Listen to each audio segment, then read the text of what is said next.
Bonjour les graphes. Certains ont posé un peu la question sur une capacité de short gold ou short silver ou leverage Brent par exemple.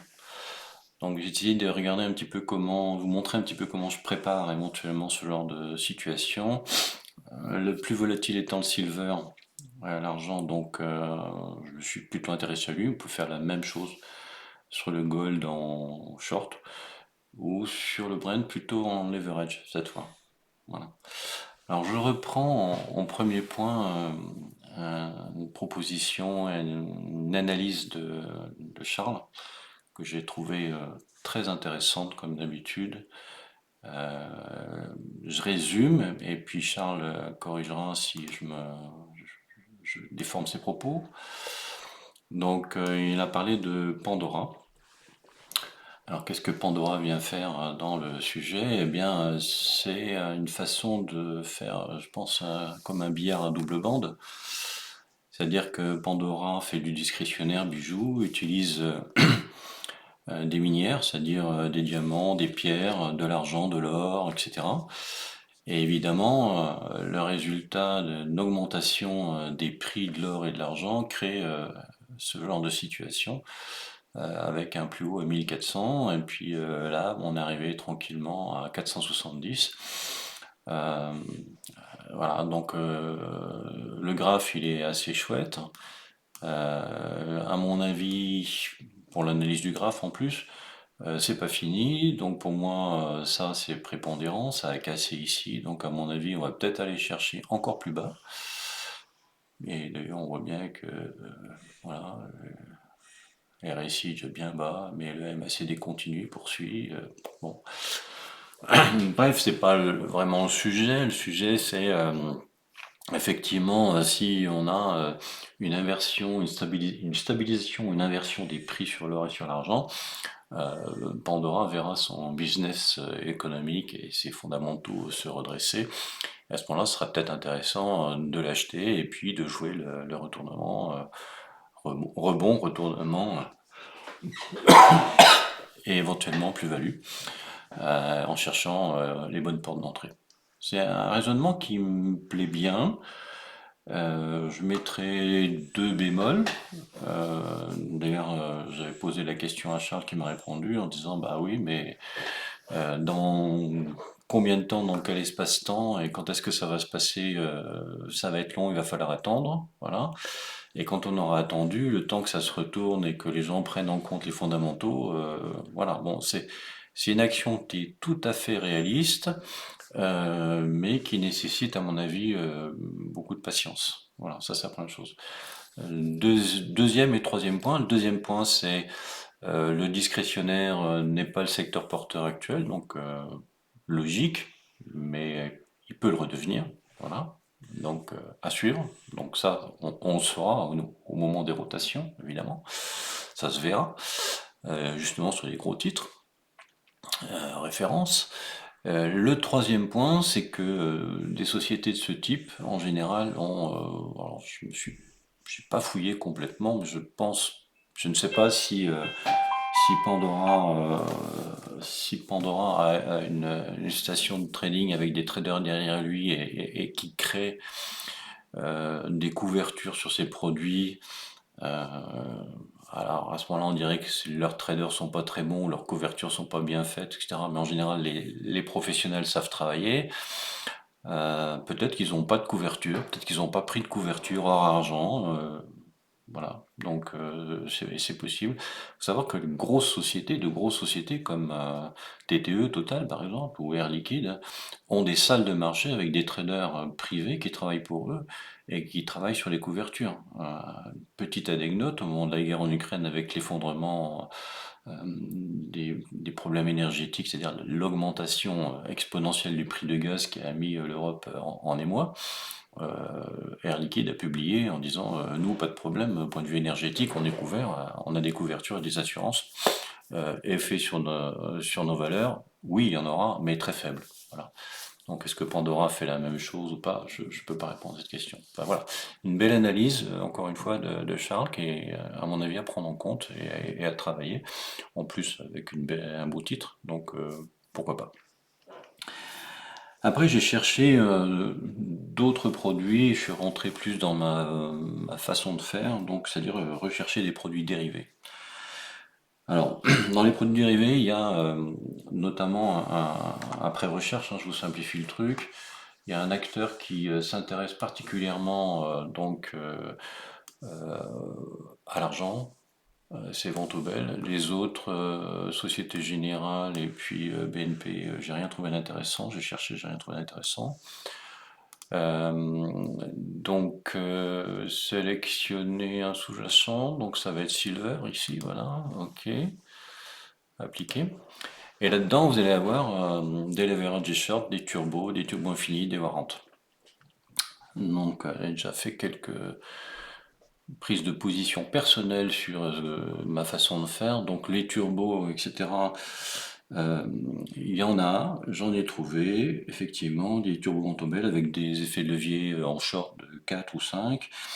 Il y a aussi des turbos avec des effets de levier totalement délirants, c'est-à-dire 19, 22 et même 31, que je vous déconseille formellement de toucher. Voilà. Par contre, un turbo sur une durée très courte, en levier 4-5, ça peut éventuellement se faire. Moi, personnellement, je ne touche plus au turbo depuis de nombreuses années pour des effets d'épuisement de l'effet temps, enfin, la prise en compte de l'effet temps, voilà, qui joue contre la valeur et contre le prix. Donc voilà, c'est un avis personnel, vous pouvez toujours essayer de faire autrement. Voilà. Par contre, j'aime bien les leverage short, et on y reviendra. Je vous ferai ça à la fin, et je vous montrerai un petit peu comment j'imagine la chose. En attendant, il y a aussi d'autres produits pour des gens un peu plus calmes que moi, qui sont des ETF. Alors, vous avez comme ETF le SLVS.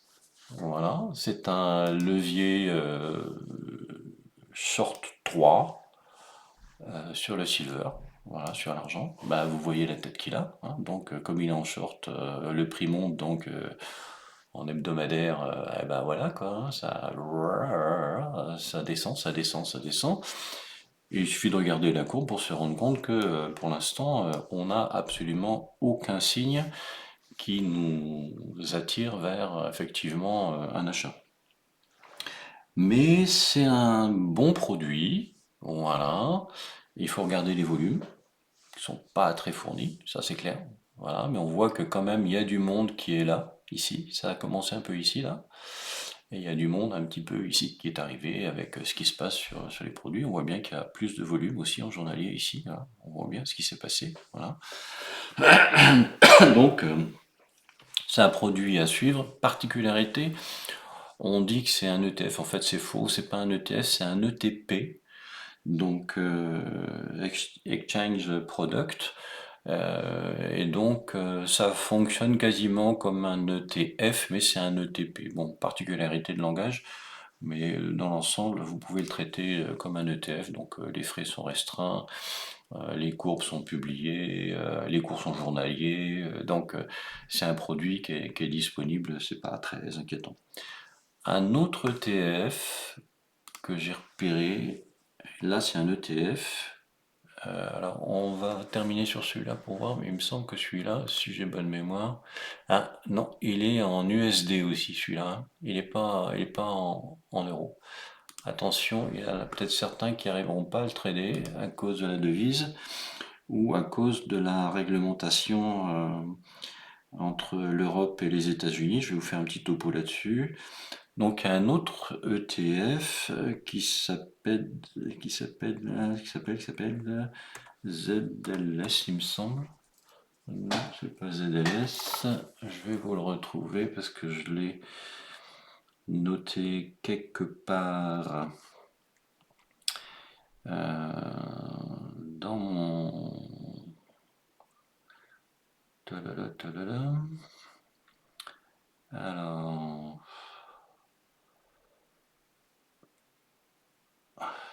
je vais vous le retrouver si vous me donnez une seconde. Vous êtes bien obligé de me donner une seconde. Alors, argent levier, voilà, je l'ai là. L'autre produit que je vous avais trouvé.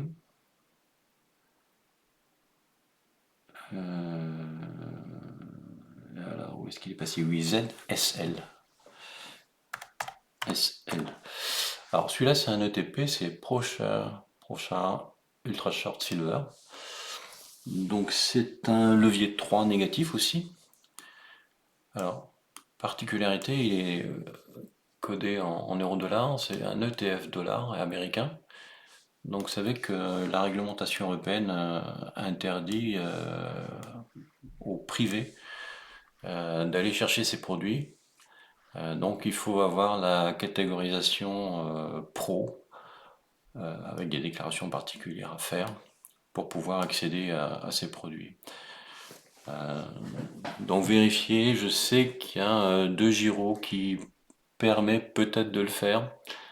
Mais enfin moi personnellement, je trade avec PRT.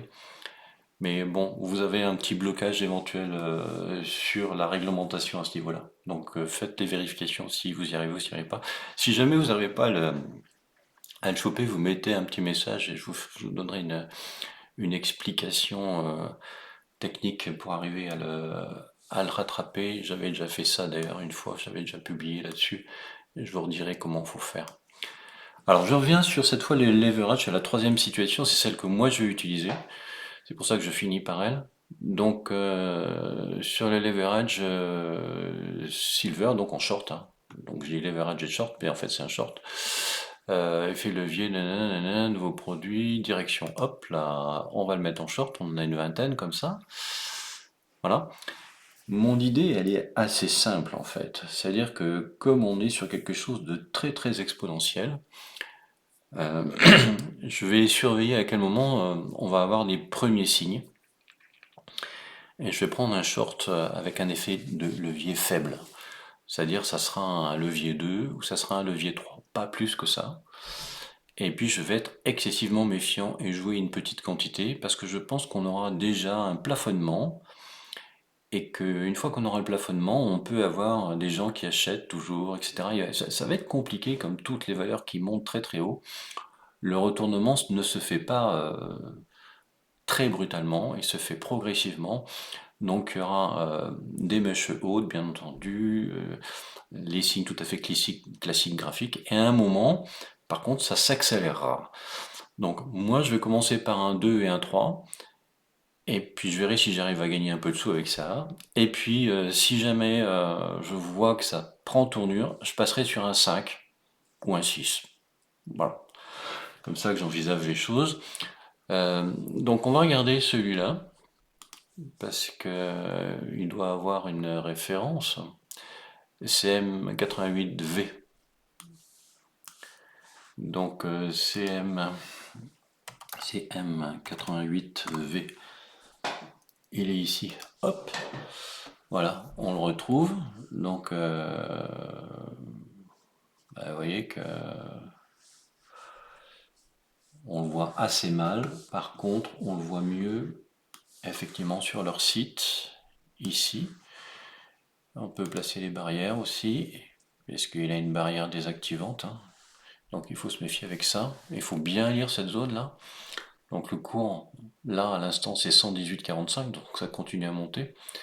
Et le niveau de barrière du short il est à 168, c'est-à-dire que vous perdez la totalité de votre investissement si le spot silver arrive sur cette valeur. Voilà. Donc c'est large, il n'y a pas de problème.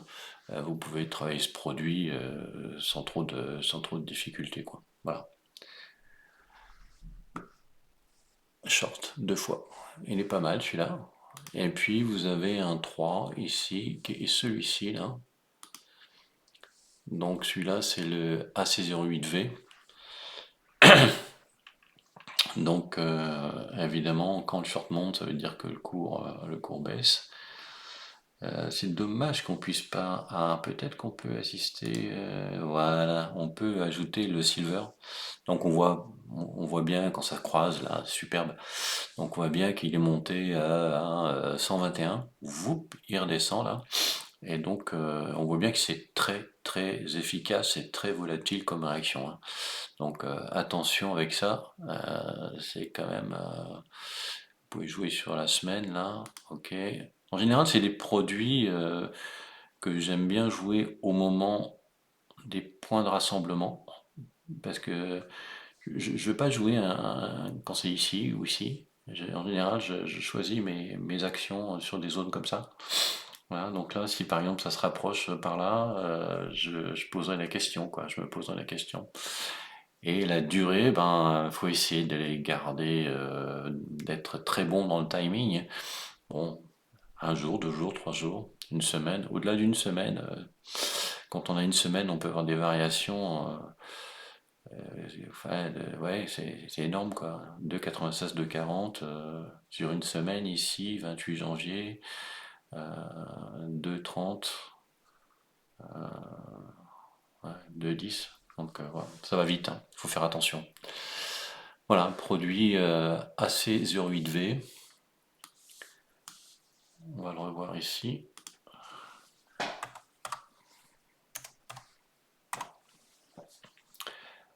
Donc voilà, il est un peu plus fourni en disponibilité et on voit bien, hein. Il y a quelqu'un qui en a parlé dans le Slack là en disant il se passe un truc, on a un premier signe. Ah ouais, il y a une bougie impulsive ici. Et puis on a vu, il y a une petite inversion 121, 117, donc ça réagit. C'est pas très significatif. Mais bon, voilà, à un moment ou à un autre, voilà. Moi personnellement, je préfère surveiller le spot silver.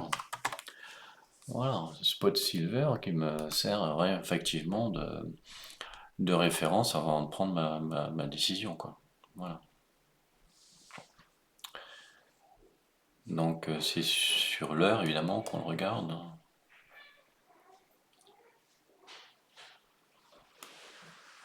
Ici. Donc on voit bien hein, ce qui se passe là. Taf taf. Voilà. Voilà. 100, 121, 113. Donc c'est un joli mouvement. Personnellement, je n'ai pas regardé ce matin, donc je n'ai pas vu. Mais donc à suivre. Voilà, ben écoutez, j'espère que ça vous aura intéressé. Et puis s'il y a des questions, ben, n'hésitez pas. Vous mettez un petit message sur le Slack. À bientôt.